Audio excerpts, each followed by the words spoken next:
Hizb ut তাওহীদ Hizb ut Tahrir না, Hizb ut তাওহীদ এটা একটা অমুসলিম ফেরকা। আপনারা জানেন যে আমরা হিজবুত তাওহীদ আন্দোলন আল্লাহ রাব্বুল আলামিনের নাজেল করা দ্বীনুল হক প্রতিষ্ঠা করার জন্য আমরা দাঁড়িয়েছি। তো আমরা মানব জাতিকে আল্লাহ তাওহীদের দিকে ডাকছি। তাওহীদ মানে লা ইলাহা ইল্লাল্লাহ মুহাম্মাদুর রাসূল, এই কালেমা।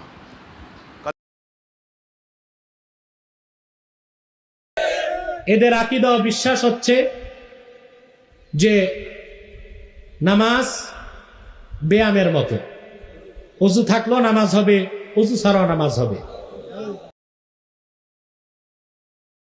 আমরা নামাজ পড়বো, কেন পড়বো, কেন নামাজের উদ্দেশ্য কি, এটা আমাদেরকে আগে জানতে হবে।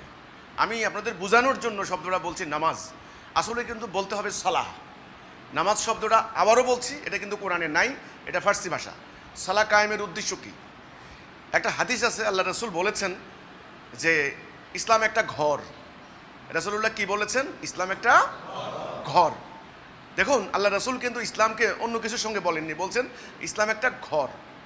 সালাহ তার খুঁটি, মানে এই যে খাম্বা, আপনারা দেখুন এই মসজিদের কতগুলি খুঁটি আছে। জিহাদ তার সাদ, কি সাংঘাতিক কথা। তাহলে খুঁটি দেওয়ার উদ্দেশ্য কি? সাদকে ধরে রাখা। তাহলে নামাজের উদ্দেশ্য কি? জিহাদের চরিত্র হাসিল করা, তাই না? তো একদম পরিষ্কার। তাই জন্য আজকে আমরা নামাজের উদ্দেশ্য প্রথম জানবো। উদ্দেশ্য না জেনে কোনো আমল করলে সে আমল কবুল হবে না।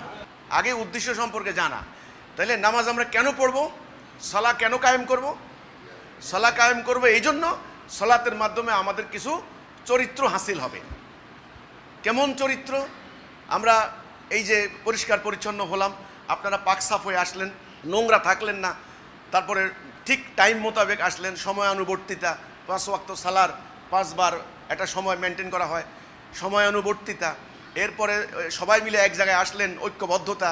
এরপরে ডিসিপ্লিন মেনটেন করলেন, শৃঙ্খলা, ইমামের আনুগত্য করবেন, আনুগত্য।